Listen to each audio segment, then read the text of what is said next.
And welcome back. Well, we are inside. A bit windy up here. We are up here, of course, because that white stuff is snow. So let's go outside and have a look, shall we?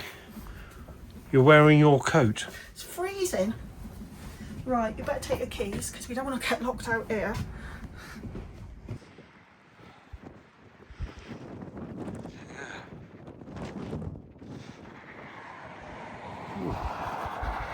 Don't blame me for not stopping.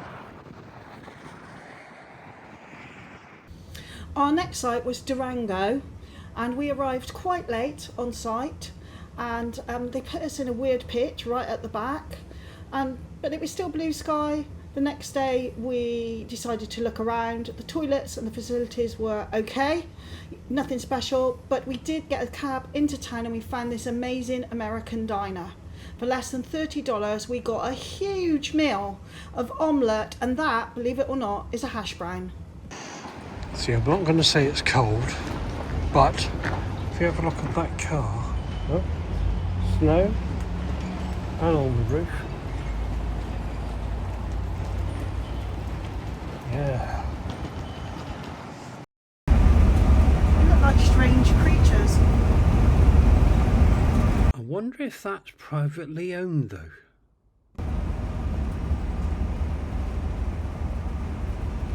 We're going up. Yeah, what a surprise. And that will be time to chop some trees down then. But just over this hill, the scenery changes again, and I have seen one of these before. This is a roadworks lorry, which is kind of awe-inspiring for what's probably coming up, but many miles later and nothing. But there's a school bus stop. Well, in 16 miles anyway. Oh, civilization. Nah, nothing but straight roads, look. But wait, what's this? Yeah, there's some bloke stood, or somebody in the road stood. Doing what? Telling you when you can go, I guess. So we sat behind us for 6 minutes.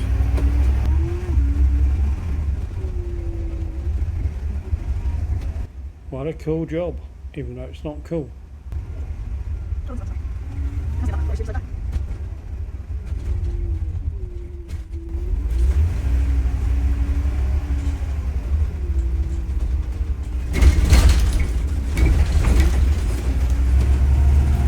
Oh good, yet another bump.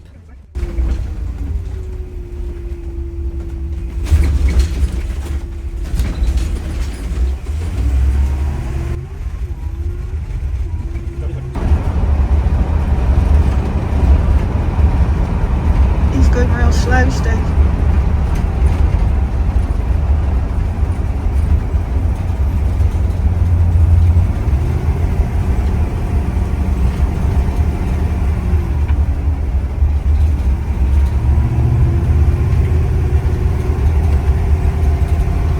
Roller in there. So they have 2 rollers.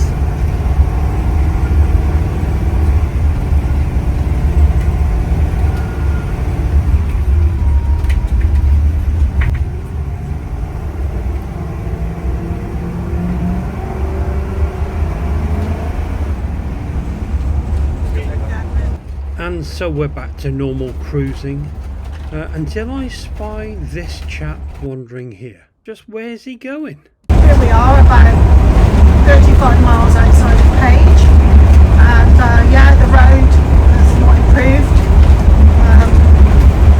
Still bouncing and jerking around, and it's this that makes travel slow in an RV across a lot of America. Some of the roads are great, but when it's like this, you inevitably have to slow down. You can't do 60, more like 50 most of the time. So judge time in the way you can driving on UK roads. And Steve said that he's not going to complain about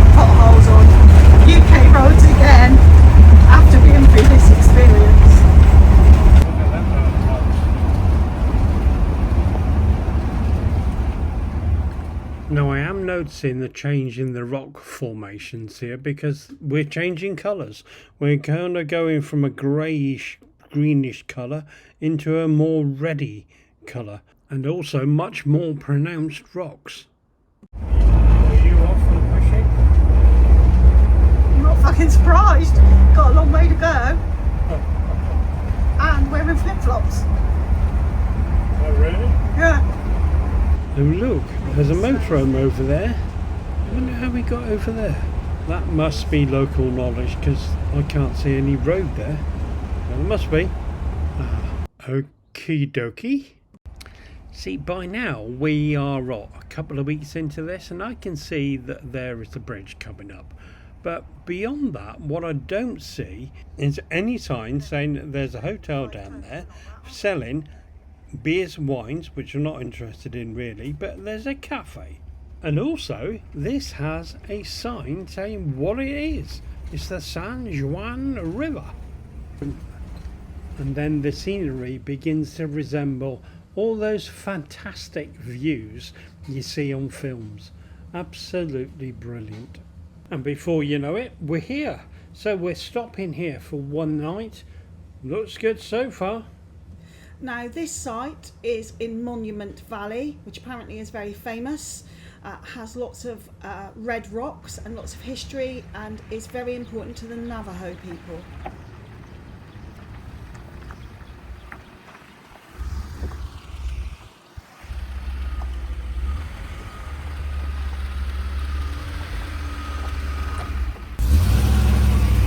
Keep going. Keep going. Keep going. Yeah. Right folks, excuse the noise.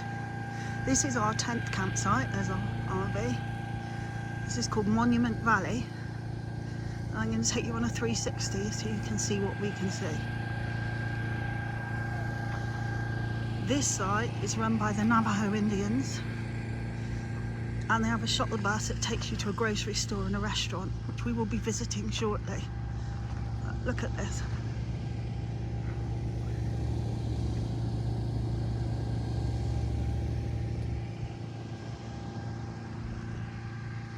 We're just here for one night. Hindsight's such a great thing, we should have been here for 2 nights.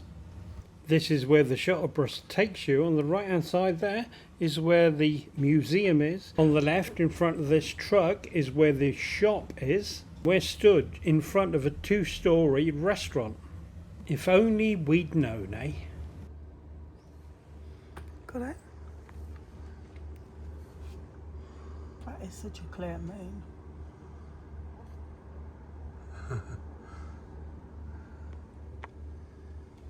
Here we are. Aren't we?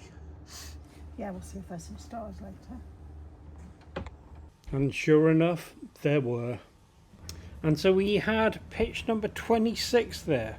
So as you can see, you just drive in. There's a little bit to the left, a little bit to the right.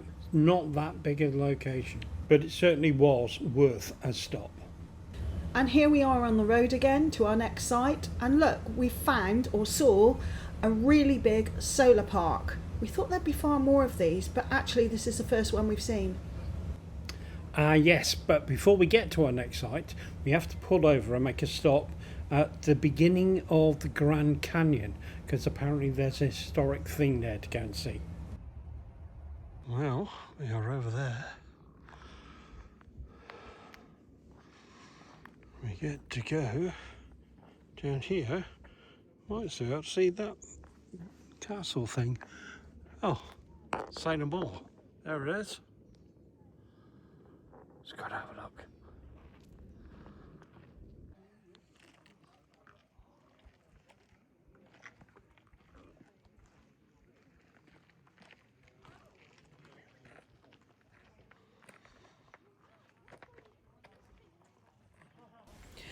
Needless to say, the Grand Canyon needs no introduction. It's amazing. And the viewing tower that you can see was built by a female architect in the 1920s or 30s, so that people could really get a feel for the place.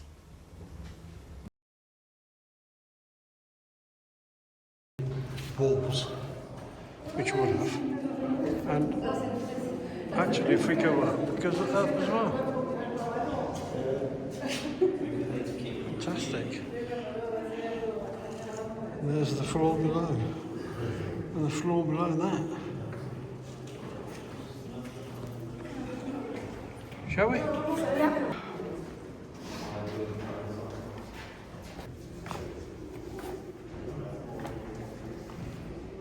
Where we going? Is this out?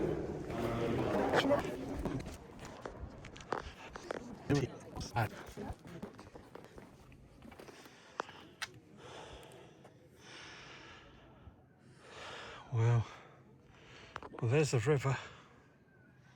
All the way down there. Shall I zoom in a bit more? And we're soon on the road again to another site.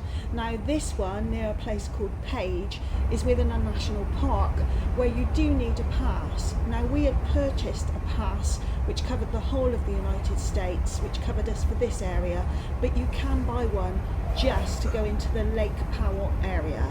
And indeed the site is named after Lake Powell. This is our 11th site. It's called the Warweep RV and campground. Is on Lake Powell, and the lake's over there. We'll go and have a look at that later. It's not very busy. As you can see, we're still in a very desert area, and here we are having just we had to reverse into this spot, which we haven't had to do at all. It's all been what we call pull-throughs, but we had to reverse. It's fine, Steve did it. Now there is a store at this campground site, but it seems there is more at the main site, and so a 5-minute drive is afoot.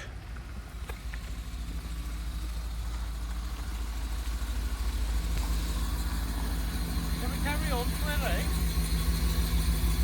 Yes. Not without me though, stop. Absolutely empty. More or less, but then it's not high season, so. Yeah. Some people over there, but I think they're scientific. Look at you getting a picture. Well, I'm gonna, on video, look, there's a bit of a ramp here where there's cars coming up, and there's a marina there. In the distance you can see a whole load of rocky mountains, and this is just the entrance to where we are. And sadly no boat tours. No. And even if there were, they're hot. Yeah, sadly, no boat boat tours because of time of year. Something else we've not been told. So we can't book a boat tour. Mind you, wouldn't want to, even if it was, because Yeah, £600 each. If you want a private boat tour, yeah. it's £600 each. But the cheapest one, where we're on with other people's, is $125 each. But they're not running them now, and sometimes they can't run them here because the water levels are up and down. I gather it's at the bottom. Yeah, so I suspect these are all private boats, and the speedboats we're seeing are all private. Well, there's somebody walking, what, from their boat, getting ready. Yeah, probably saying, I'm just going to get some milk, see you in the next week. Because that's how bloody far. Well, actually, no, this building behind us is a shop. Just go in there. It's a hotel. It's a shop. With bits and bobs. No, this bit is the shop. This bit's the offices, actually, then the shop. So once we'd managed to find the office shop, or was it reception, we also found a little restaurant, and we went in there to have a really lovely lunch in a glorious setting. We really made the most of being there. And then we headed back to the RV for a gorgeous evening before being on the road again. And as we move on, a recurring theme on this trip are the massive size of the freight trains here. We don't have anything like this in the UK, and we've learned that these trains take priority on the tracks. I guess that's where the money is. And this particular train must be 3 to 5 kilometres long. I mean, it's just massive. And it won't be the only train we see on our journey, both in the USA and in Canada. I'm just going to point out something here. When you look at that, you can see in the middle one there's some that are half height. They're trailers with one cargo thing on it. Some of these, can you see that blue and the black one in the middle there? It's got, or a blue one and a red one. These are two different containers. It's just huge. Please join us again soon for some more RV adventures. Please like, subscribe and hit the little bell.